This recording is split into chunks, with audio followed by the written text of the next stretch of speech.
അതും 16 wheel ടിപ്പറാ. 14 വീലില് ടിപ്പറിന്റെ height എന്ന് പറയുന്നത് ക്യാബിന് മുകളില് എക്സ്ട്രാ അടിച്ചു വെച്ചേക്കണല്ലേ. അതെ അതെ അതെ. ഇത് എത്ര ടണ്ണ് കാണുമായിരിക്കും? ഇത് പാസിങ് 35 ടണ്ണേ ഉള്ളൂ. ആ ഇത് കാരണം നമ്മുടെ നാട്ടിൽ ഇത് കമ്പനി ബോഡി ഉണ്ടോ, ആ ആ അതുവരെ കയറ്റി വരുവാണെങ്കിൽ, മണ്ണ് കയറ്റി വരുവാണെങ്കിൽ എങ്ങനെ പോയാലും നമ്മളെ അവിടെ 60-70 ടണ്ണ് വരും. ആ ആ ഇത് പിന്നെ ഉണ്ട് ഒരു 10-30 ടണ്ണ് കൂടി കൂട്ടിക്കോ, ആ 100 ടണ്ണ്. 100 ടണ്ണാണ് ഒറ്റ ലോഡിൽ അടിക്കുന്നത്. അതും 16 വീല് വണ്ടിക്ക് 14 വീലേ ഉള്ളൂ. രണ്ടെണ്ണം ഇല്ല, രണ്ടെണ്ണം എടുത്തെന്ന് തോന്നുന്നു കേട്ടോ. അവര് മിക്കവാറും പാച്ചായി കാണും. അത് ലിഫ്റ്റ് വീലാണ്. ആ അയ്യ. ഓ പൊട്ടി പൊട്ടി പൊട്ടി കുഴിയിലായില്ലേ. ഓ ബ്ലോക്ക് ആയല്ലോ, പണി കിട്ടൂല ഫ്രണ്ടും ബാക്കും പോയില്ലെങ്കിൽ. എന്റെ അമ്മോ, ടയർ പൊട്ടിയല്ലേ? ആ ടയർ പൊട്ടി, സൈഡിലെ ഒരു വീല് പൊട്ടിയിട്ടുണ്ട്. ജാക്കി സമ്മതിക്കണം, ജാക്കി നിന്ന് വിറച്ചൊക്കെയാ ജാക്കി പോകുന്നത്. അതിന്റെ പ്ലേറ്റ് കണ്ട ലീഫ്. അതെ അതെ. ആ അതിങ്ങനെ ട്രെയിലറിന്റെ 16 വീലെല്ലാം വരുന്നത് ഇങ്ങനെ. ആ പതുക്കെ പതുക്കെ. ഓ വണ്ടിയും പൊങ്ങുന്നല്ലോ.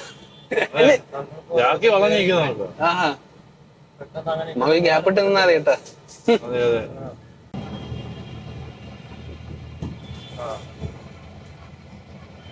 ഫുൾ ബ്ലോക്ക് ആക്കി.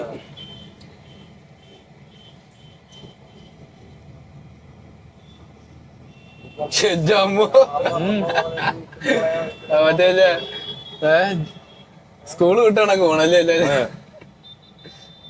നമ്മുടെ നാട്ടിലെങ്ങാണെങ്കിൽ ആർട്ടി പറയും പോലെ അതുകൊണ്ട് ആ ആർട്ടി ഓഫീസിന്റെ പ്രവേശത്തോടെ കൊണ്ടത് കേൾക്കാമോ. അവര് ഇങ്ങനെ മുതലാക്കി ഓടിയിട്ടും വണ്ടി പോലും മെയിൻറ്റെയിൻസ് ചെയ്യുന്നു പറയുന്നല്ലേ. അതെ അതെ. ഇപ്പൊ നമ്മൾ അവിടെ നിന്ന് ഈ കാണുന്ന വണ്ടി ആയാലും എല്ലാം ഒരു ക്യാബിൻ സൈസിലാണ് ഇതിന്റെ ബോഡി വരുന്നത്, ഹൈറ്റ് വരുന്നത്. അതുകൊണ്ട് നമ്മുടെ മുന്നിൽ കിടക്കുന്ന വണ്ടി കണ്ട ഈ വണ്ടി എല്ലാം ക്യാബിൻ സൈസിലാണ് ഇതിന്റെ ബോഡി വരുന്നത്. നമ്മുടെ നാട്ടിൽ എന്തുകൊണ്ട് നമുക്ക് അങ്ങനെ വരാത്തത്? നമുക്ക് അങ്ങനെ ചെയ്യാൻ പറ്റുമോ ക്യാബിന്റെ ഹൈറ്റില്?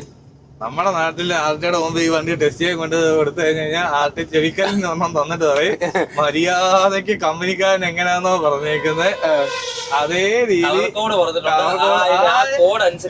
ആ രീതിയില് വണ്ടി വന്നതോടെ നീ കൊണ്ടുപോവാ, അല്ലെങ്കിൽ നിന്റെ വണ്ടി ടെസ്റ്റ് ചെയ്യത്തില്ല. അപ്പൊ ഇവിടെ ഓക്കെ ആണല്ലേ? ഇവിടെ ഇതൊക്കെ നടക്കും. കാരണം നമ്മുടെ നാട്ടിൽ ആ സൈക്കിൾ ഓട്ടോറിക്ഷ, ആ സൈക്കിൾ പിക്കപ്പ് കൊണ്ട്, ബൈക്ക് പിക്കപ്പ് കൊണ്ട് നമ്മുടെ നാട്ടില് പോകാൻ പറ്റുമോ? ഇല്ല ഇല്ല ഇല്ല, വിടത്തില്ല. നമ്പർ പ്ലേറ്റ് പോലും ഇല്ല. നമ്പർ പ്ലേറ്റ് പോലും ഇല്ല.